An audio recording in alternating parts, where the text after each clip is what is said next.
সেই ছাত্রদল ঢাকা বিশ্ববিদ্যালয় থেকে শুরু করে রাজপথে থাকা ছাত্রদলকে নিয়ে কাজ করা, ছাত্র সমাজকে তথা ডাকসুকে নিয়ে কাজ করা, এরশাদ বিরোধী আন্দোলনে নিজেকে নিয়োজিত রাখা এবং স্টিল ধারাবাহিকভাবে এই সর্বশেষ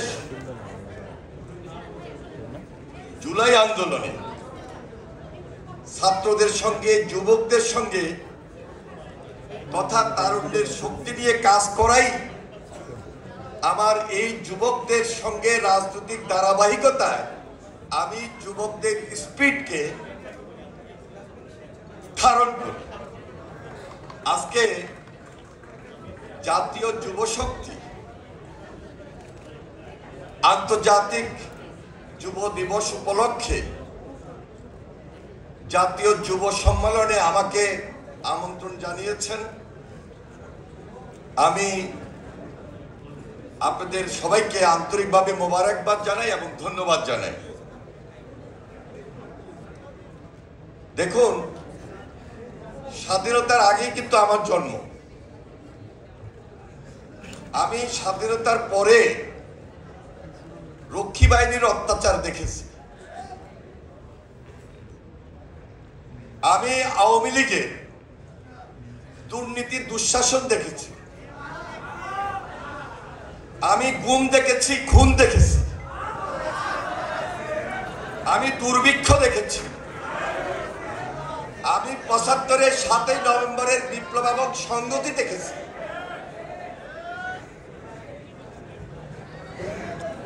প্রেসিডেন্ট জিয়াউর রহমান স্বাধীনতার ডাক দিয়েছেন, স্বাধীনতার ঘোষণা করেছেন, রণাঙ্গনে যুদ্ধ করেছেন। আমি সেই নেতৃত্ব দেখেছি। প্রেসিডেন্ট জিয়া যখন স্বাধীনতার ডাক দেন ১৯৭১ সাল, আর যে সময়ে উনি শাহাদাত বরণ করেন ১৯৮১ সাল, মাত্র 10 বছরের মাথায় যিনি ৩.৫ বছর দেশ শাসন করেছেন, জনগণের সঙ্গে সম্পৃক্ত হয়ে, জনগণের বন্ধু হয়ে এবং যুবকদের নেতা হয়ে, তরুণদের নেতা হয়ে স্বাধীনতার যেমনি ঘোষণা দিয়েছেন তেমনি দেশ শাসন করেছেন এবং যুবক থাকা অবস্থায় প্রেসিডেন্ট জিয়া শাহাদাত বরণ করেন। তাহলে বুঝতে হবে যুবকদের স্পিরিট কত শক্ত ছিল, কত পাহাড় পর্বত ছিল। প্রেসিডেন্ট জিয়াকে দিয়ে আমি সেই উদাহরণটা দিতে চাই। 17 বছর আন্দোলন করেছি, সংগ্রাম করেছি,